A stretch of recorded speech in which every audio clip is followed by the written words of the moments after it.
Hi, this is Kerry Artak with Wicked Stocks, bringing you your daily Tesla report for Friday, July 25th, 2025. No longer expecting, at least anytime soon, the low to mid 350s that had been an objective for the last couple of weeks. I don't even think I show that anymore. There's only so much room on the page. What I do see now that we've actually, opened and certainly closed Thursday below the rising 330.53 channel bottom. That structure, had we held it, had we not closed below it, we would have anticipated by the end of next week the low to mid 350s again, which is, I might as well mention, meaningful overhead resistance, able to contain buying through August and perhaps the rest of the third quarter. But, I don't think we're going to see this level anytime soon. And I'm going to take you back to kind of this a weekly chart. Maybe we can zoom in the post editing here, where you can actually see we've got this high, and it looks like we're going to be closing below last week's low. That outside week negative settlement, that cannot be construed as bullish. And in fact, here's really what I think is likely to play out over the next few weeks. I'd mentioned my reluctance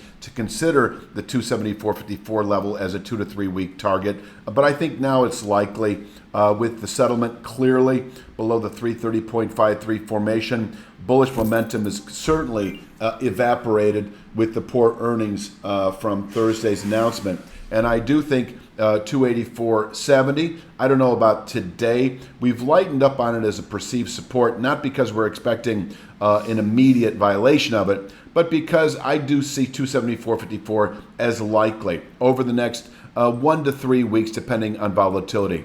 There is the trend line that we certainly broke on Thursday, 306.53 today. We closed pretty much right at it. If you're finding value in this analysis, it's only a glimpse of what we offer.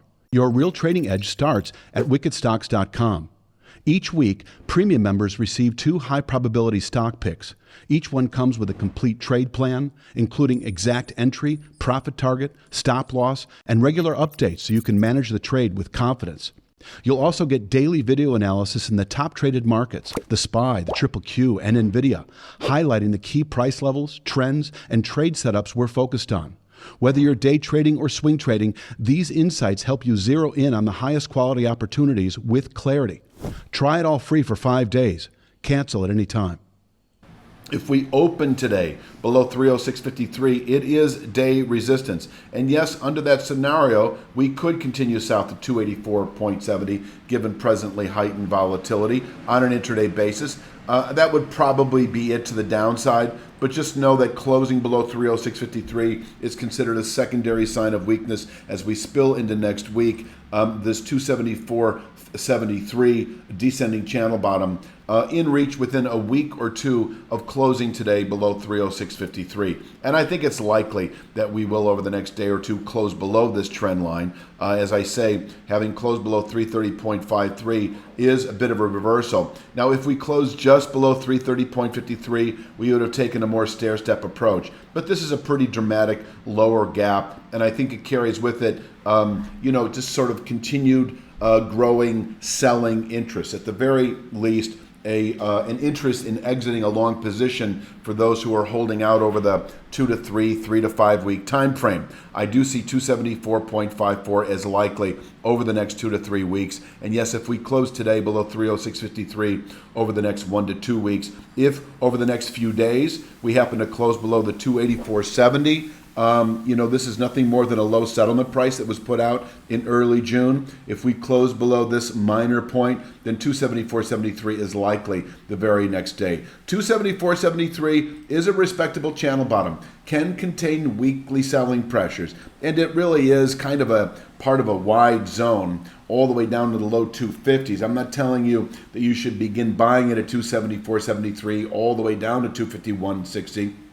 But what I am saying is this is a big area of support, 251.60 in particular. I'm not expecting 251.60 unless we close below 274.73 over the next few weeks. And if we do, it becomes a 1 to 2 week target. 251.60 is really what I would call kind of a base of midterm support, a 3-4 month channel bottom that could, at the time of testing, contain selling on a monthly basis. And from here, we could potentially round up into the fourth quarter. Only if in the coming weeks we were to close below that structure, 255.41 actually on the weekly chart, would I then expect a long-term sell signal that I would expect to play out essentially through the rest of the year into the low to upper 160s. The 162.22 to 168.33 5-year channel support becomes a clear 2 to 3 month target if we were in the coming weeks to close below 255.41. I'm just outlining a bearish scenario that I'm not actually expecting, but what I do think is likely, once again, over the next 2 to 3 weeks, we will ease back into what is now the mid 270s and dropping, where we could by that point bottom out not only on a weekly basis, but perhaps through August and into September. Now, this is a solid zone to buy into, I think, as we move through the month of August, and we might see it over the next week or two, especially if we close today once again below 306.53. Now, upside, if we happen to push or open, let's say above 306.53, a clear open today, Friday, above 306.53, 306.53 offers it as day support, rather than an open below it offers it as day resistance, which I've already described. But if we open above 306.53, it is offered as day support. Could quite possibly contain today's lows, and above which 313.39 in reach. This is a 50% downside retracement from the early July low against that more recent high that was put out on Monday. And, these continue to work pretty well on an intraday basis. We can top out here intraday, fall back perhaps to 306.53 intraday. But closing above 306.53 will keep this 330.53 channel bottom in reach by the end of next week, perhaps. Now, I wouldn't consider it a buy signal. I'm not necessarily urging you to go long if we close above 306.53, because I do think that this is going to be a hard-fought rally. I do think that, yesterday, Thursday's sell-off, the gap lower, settlement below this 2-week channel bottom does carry with it 274.53 as a 2 to 3 week target.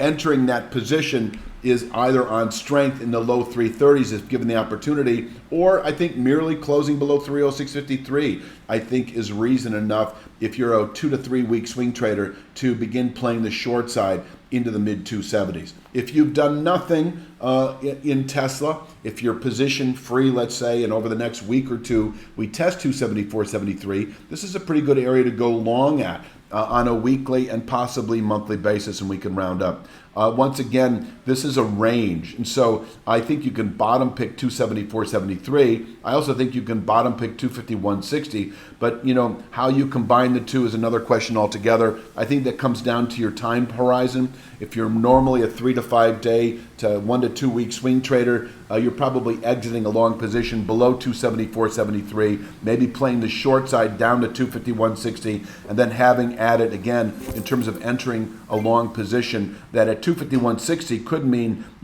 through the rest of the third quarter and into later year. Upside one more time.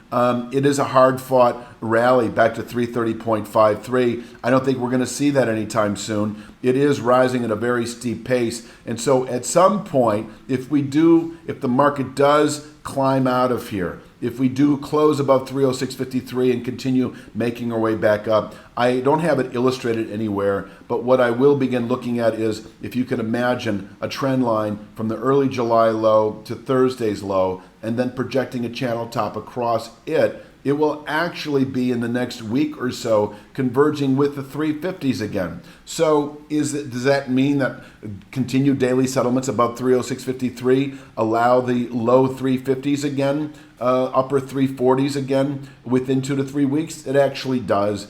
Because this is a steeply rising channel bottom, and there's just a lot of gaps here. I think last thing I'm actually going to say, if we open above 306.53 and it holds, and then we close today above that 313.39 level, which I again show here, that would be obviously above Thursday's high.